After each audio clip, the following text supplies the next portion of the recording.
Hi,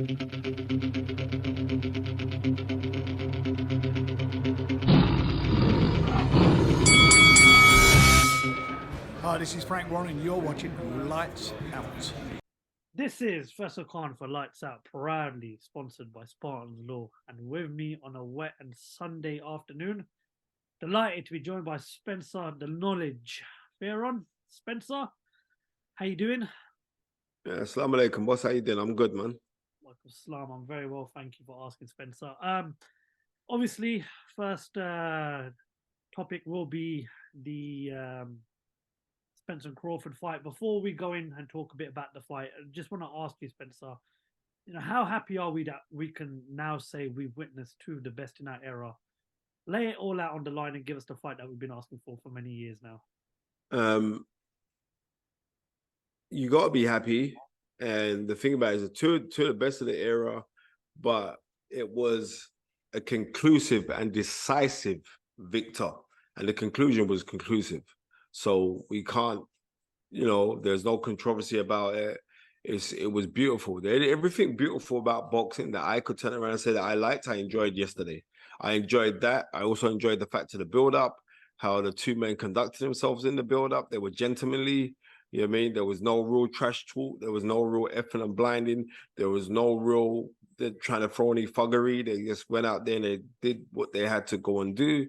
And Terence Crawford has proven to the whole wide world that he is pound for pound #1 best boxer on the planet.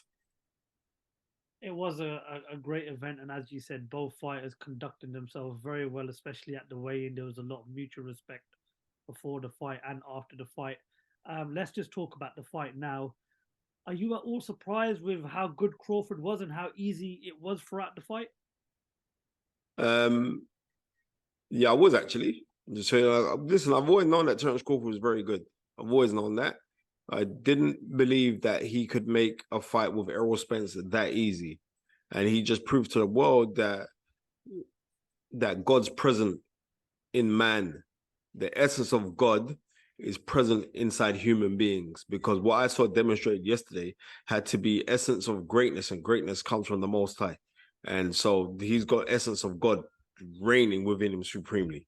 That's what I saw yesterday. That's what I saw when I was watching this. That's what I saw when I was saying I saw the sweet science of boxing, where the things that Terence Crawford does are actually teachable, right? A lot of the stuff that Floyd Mayweather was doing, you can't really teach that. A lot of the stuff that Roy Jones was doing, you can't actually teach that. There's certain things that Terence Crawford was doing, and because everything he does is so picture perfect, you can teach that.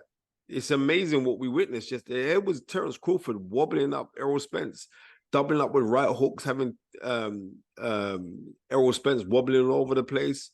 It was an incredible performance. And let's take nothing away from Errol Spence as well, because no other welterweight in the whole world can't do that to him, right? He just that he met his match and was beaten by the better man in Terence Crawford last night. There's obviously a huge inquest all over social media, and of course, pundits and fighters are all giving their thoughts into why Crawford made it look that easy. People are saying that Spence was drained at the weight. No, listen, stop. I don't want to hear drained at the weight. I don't want to hear no excuses. Errol Spence didn't make no excuses, so therefore we should not make no excuses. It had nothing to do. How did Terence Crawford know that when I was telling up that the guy could be supposedly drained at the weight? No, I'm not hearing none of that. You know what I mean? Because all the previous combatants that's been up against Errol Spence has been at welterweight for a very long time. I'm not using that as no excuse to say that Errol, because we weren't saying that he was drained at the weight when he beat Ugas. We wasn't saying he was drained at the weight when he beat Sean Porter. We weren't saying he was drained at the weight when he beat Mikey Garcia. We weren't saying he was drained at the weight when he beat Danny Garcia. He wasn't drained at the weight when he beat Lamont Peterson. He wasn't drained at the weight when he beat Kell Brook. So stop this. He was drained at the weight. I'm not buying into any of that. I'm not buying into that. Obviously, he may have outgrown the weight now, but I'm not saying that he was drained at the weight. You don't think Terence Crawford would be drained at the weight? Terence Crawford's a big guy too. Let's not go down that road. Let's celebrate what we saw demonstrated by both men, and also celebrate what we saw in the fight. So obviously a lot of people online have given their thoughts and opinions as to why they believe Spence was beaten last night. My opinion is I believe he just got beaten by the better man. That's it. Leave it at that. There's no other. He got beaten by the better man. Just leave it at that. All this other is because of this, because of that. There's no other reason. 1 second, yeah. Let me just say bye to my father-in-law. All right, bye, sir. All right, sir. Yeah, yeah. It's a busy house on a Sunday, bro. So yeah, let's not buy into any other notion of what happened. What we saw demonstrated yesterday was somebody who is supremely skilled and talented in Errol Spence Jr. get beaten by someone who is more supremely skilled than they are, right? And knew how to drop their game plan better than the next guy. That's all that we saw, and that is it.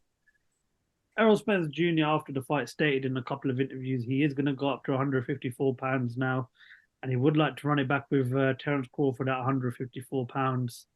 What would you like to see Spence do next? And do you think ideally that's the right move if he was to fight Crawford? Yeah. He can't do the weight anymore. So what Errol Spence should do is move up, and then once he's moved up, try to get some good fights in, and he'll become a world champion again. Errol Spence is very good. It's just that he ran into Errol Spence is going to go down as a first ballot Hall of Famer, right?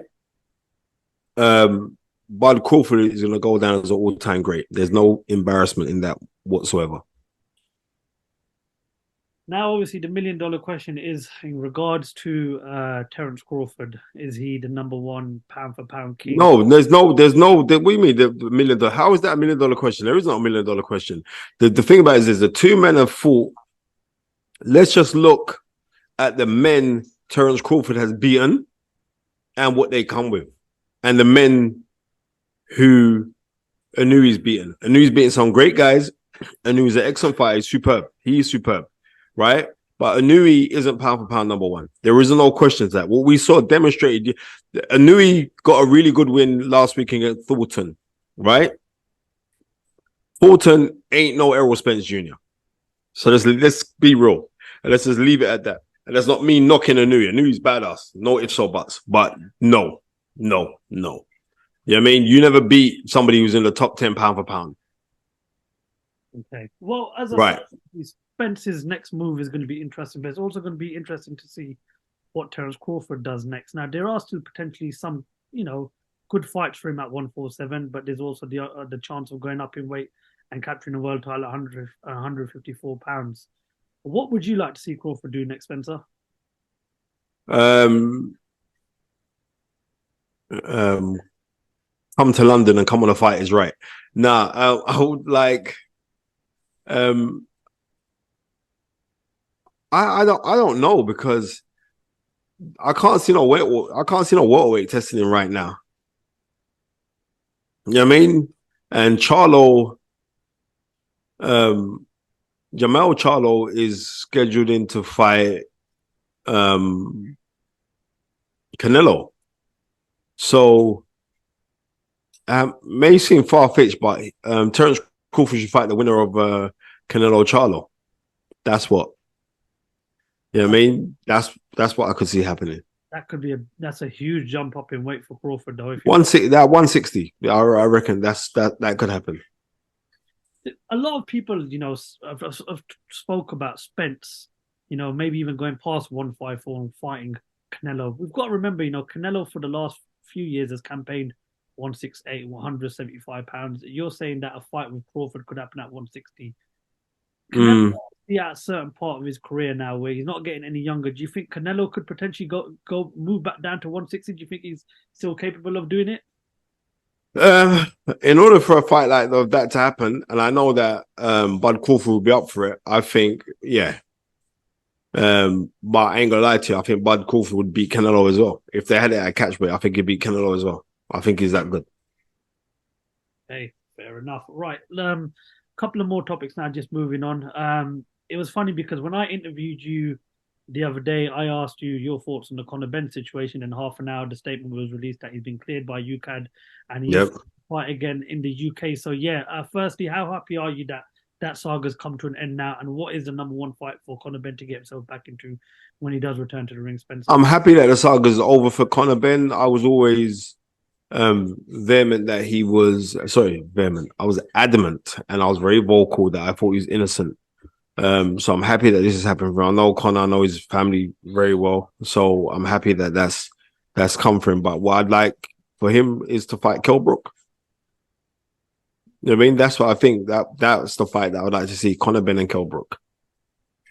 Kell Brook's not fought since Amir Khan, and as I was talking about fights at 147, there's still the likes of the Boots Ennis's, there's still the Ortiz. We're hoping that, the injury is not too serious and he does still have a career in boxing. There's fights at 154, even 160. Eubank Jr. fight could still be there. Because he's not fought for over a year, I mean, is it right that he goes straight into the deep end, or do you think he needs to sort of shake off a bit of ring rust? No, I think he should go right into the deep end straight away, because he's a man that's kept actively training, right? So he's kept actively training. So I think he could go straight in there, right, straight off of the bat. And that's what I think he should do. Okay, right, moving on. It came out on social media the other day that Devin Haney's next fight is potentially going to be against Regis Prograis. And, rewinding back to what I said, there's many big fights in all these divisions to still be made. We saw a bit of back and forth between Haney and Shakur Stevenson next. But is Haney's potential moving up in weight and fighting Prograis the right move next? Or do you think fights with Shakur Stevenson and Tank are the better options from right now, Spence? I think he should move up in weight because he does struggle to do the weight. He should move up in weight and try and dominate at 140. And if you can dominate at 140, eventually these guys will move up to fight him. And already, if you've seen, Tank's already boxed at 140. He held the WBA regular crown that he picked up. So it's not a fault like Tank. Those fights can't happen. Those fights can happen. And so, yeah, if he should move up. When you look at the names in that division, a lot of people regard Regis Prograis as the king of that division right now. Obviously, Regis Prograis is bloody good, bro. Let's just call it as it is. I don't disagree with you. I think Regis Prograis is a phenomenal fight and he's a fight we're watching. So let's say the fight does happen between Devin Haney and Regis Prograis. Break it down for us. Who do you think wins that fight, Spencer? I can't until it's announced, I'm going to be real with you. I can't until it's announced because that's an on the spot kind of question. I'll have to really sit down and watch those guys. And whereas we've got a personal relationship with Haney, I would be a little bit biased. But for me to go in totality of honesty, I'd have to probably sit down and watch these guys properly. I've seen a bit of Prograis. I've seen a couple of his fights. Especially Josh Taylor fight was excellent. But I would have to really sit down and go and study them guys a little bit more. Spencer, I want to get your thoughts on social media boxing. Now, over the last few weeks, we've had a female fighter flash her boobs out live on TV. We also saw an incident between Astrid Wet and Alexia yesterday before they fight. Astrid Wet got slammed through a table.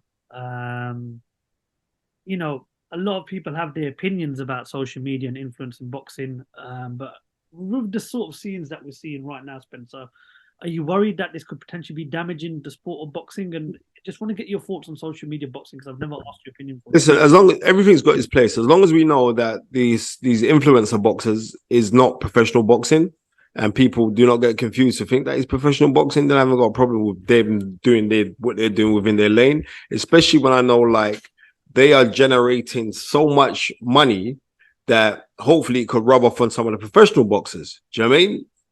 And some of the professional boxing promoters could catch on to what these guys are doing or how to build profiles and all the rest of it.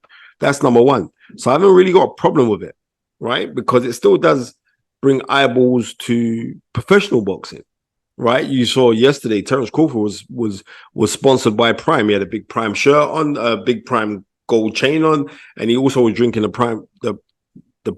Prime drink as well. So I would say there's a lot of things that can come off of the back of it. So I'm not really that critical. I'm not really that critical of those kind of things. But what I don't like is where the woman reveals her stuff and all the rest of it, because that's not on. My kids could be watching this thingy boxing and they're seeing that. I don't want my children looking at that. You know what I mean? That's dumb. That's disgusting. You know what I mean? But on the same thing where I saw the uproar over the woman flashing her chest, but I never saw the same uproar when Maxie Hughes got jobbed the other day against Cambosis. We should have the same kind of energy, but we're not keeping the energy. Okay, valid point there, Spence. I'm not going to keep you too long Sunday No, afternoon. it's cool. You can keep on firing, bro, because I know you can chop it up. All right, okay. A couple of more big fights we've got to look forward to. We'll start off with one. I believe it's 3 or 4 weeks to go. Callum Smith travels to Canada to take on the unified light heavyweight champion in Beterbiev. Smith, has he found Beterbiev at the right time, or do you think Beterbiev's going to have too much for him on the night, Spencer? Smith's style, if you can keep it out elongated and stick to a style, could nick a sneaky points win here, right? But what I do know, I was ringside. Beterbiev's punching power is ridiculous. It's ridiculous. So will he be able to take those shots? If he can take those shots and can keep it long, he's got a good chance of winning. But you'd have to go with the person who's got the highest knockout percentage in the world today in professional boxing as a world champion, and that is Arturo Beterbiev. So that's who you'd have to go for. Callum Johnson had some success. Well, I say some success. He managed to put Beterbiev down, and Anthony Yard put up a very decent performance against Artur Beterbiev. Would you like the corner of Callum Smith to look at those performances and maybe think that there is a potential chance with Callum's power that he could stop Beterbiev inside the distance? Well, Callum's being trained by Buddy McGurk, and one thing I could tell you is a boxing historian who was a superb fighter as well, Buddy McGurk. So I would say that I think he'd be looking at those things anyway. Buddy's very astute. He knows what he's doing. He's also working with Dylan White. Buddy knows the game, man. Roy Jones Jr. also revealed in an interview with Boxing News, shout out to Boxing News, that he won't be training Chris Eubank Jr. for his rematch with Liam Smith. But he also said that there is a possibility that they might still work together in the near future.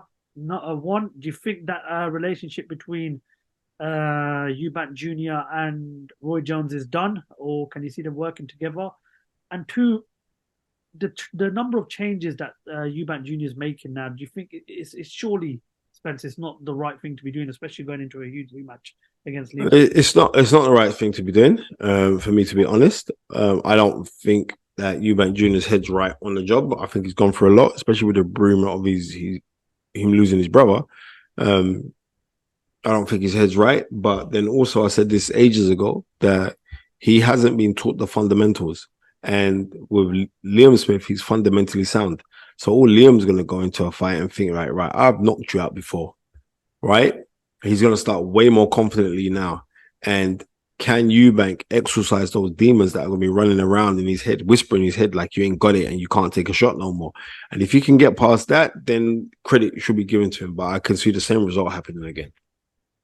Eubank Jr., I mean, he's lost to British fighters. You know, he's been in big fights throughout his career. You know, this could potentially be his last fight. I mean, any fight could potentially be his last fight. I mean, let's just say it is his last fight and he does lose to Liam Smith. Could he walk away from boxing and can we say that he's had a successful career?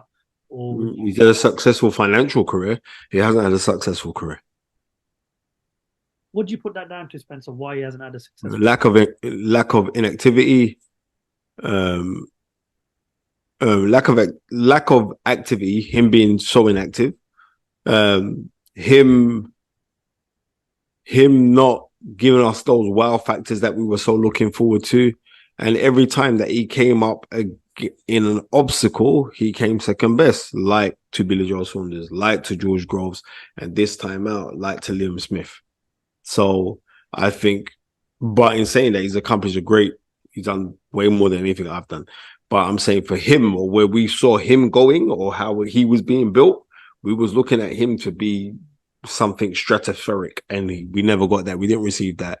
So because we didn't see that and we never got that,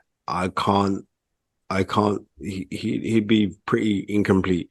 But how incomplete is he? Financially, he's done very, very well. There was also an incident after the weigh-in, the Spence Crawford weigh-in between Caleb Plant and Jamal Charlo. I'm pretty sure I saw that. Well, what did you make of it, Spencer? I thought that it was Jamal. It was the middleweight one, right? Jamal, I believe, is now going to be campaigning at 168 as well. All right, but it was the middleweight one though. It's the one that's the middleweight world champion, right? Yeah. This is what I noticed is I'm gonna keep this thing totally 100. I've noticed when the Charlos together are confronting other fighters, right? Yeah. When they're confronting other black fighters, when they got beefs with, then they go all out. Yeah. Mm-hmm. And it seems like those men have only got strength for their own black man. Okay. And that's the truth. Yeah. They could talk wicked because I see my man box you in your face. This is when you're meant to say, right, I'm going to go ham on you. And you didn't do anything. Right? So maybe certain people has been overly conditioned by this Willie Lynch speech. But I didn't see no wicked talk when Caleb Plants, even though Caleb Plants, he's kind of like a little road dude still, right? But I didn't see you do anything. But yeah, I saw when you and your brother say, yeah, when we see Adrian Broner, I'm gonna punch him in his face, or when you Gerard Hurt, when you had him cornered and he was going on wicked. But yeah, I didn't see that same energy to Caleb Plant. Yeah, I mean, when we just mentioned about Chris Eubank Jr., you said that one of the reasons he hasn't been successful is down to ring activity, inactivity. You know, I mean, looking at Jamal Charlo's record, he's not fought since 2021. Every time I speak to people in the boxing industry in regards to the Charlo brothers, they say they're phenomenally talented and they've got great boxing IQs, but they're just not as active as enough. And I've asked people this the other day in regards to American fighters, the big names in America, why the fighters are not active. So, what do you put the inactivity down to? And do you believe that the Charlos have got the talent to go up a level and to become, great fighters of this era right now, Spencer? Well, one of them is already an undisputed champion. Yeah.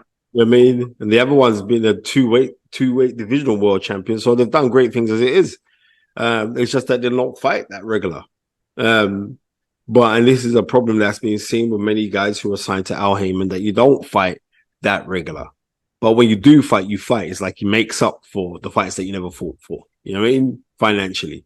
But would you rather be active and not earn as much money, or be less inactive and earn more money than if you was active? So it's one of those ones. It depends what you like. You know? We spoke a bit about fighters going up in weight, and obviously his brother Jamel is going up in weight to take on Canelo Alvarez for the 168 undisputed championship of the world. Yeah, what's your thoughts for that fight, Spencer?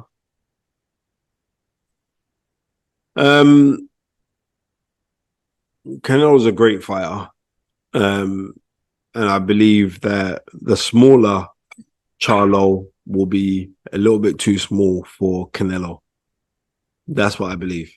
But I still think it'll give him a hell of a fight, but I think it could be a little bit too small.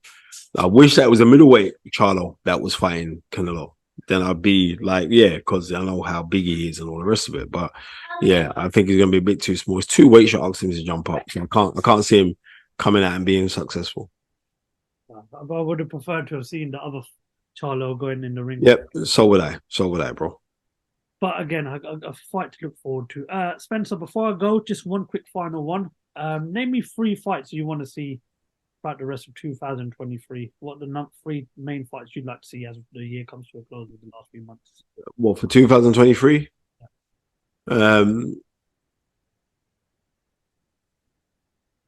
Tyson Fury versus Usyk.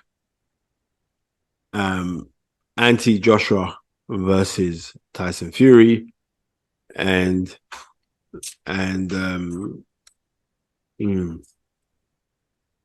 yeah, and I'd like to see Shakur Stevenson versus Tank. That's a fight I'd love to see as well. Tank. Yeah, that's what I'd like to see. Okay, Spencer, anything you'd like to add before you go? Nah, man, just blessed for being on your channel. You know, lights out. Keep on doing your thing, Mr. Khan. All right. Assalamu alaikum, my brother. Islam. Spencer, Knowledge Fearon, thank you for your time. As always, a pleasure and a privilege. Enjoy the rest of your weekend, and thank you very much for talking to us. All right, bro. Take care. Bye.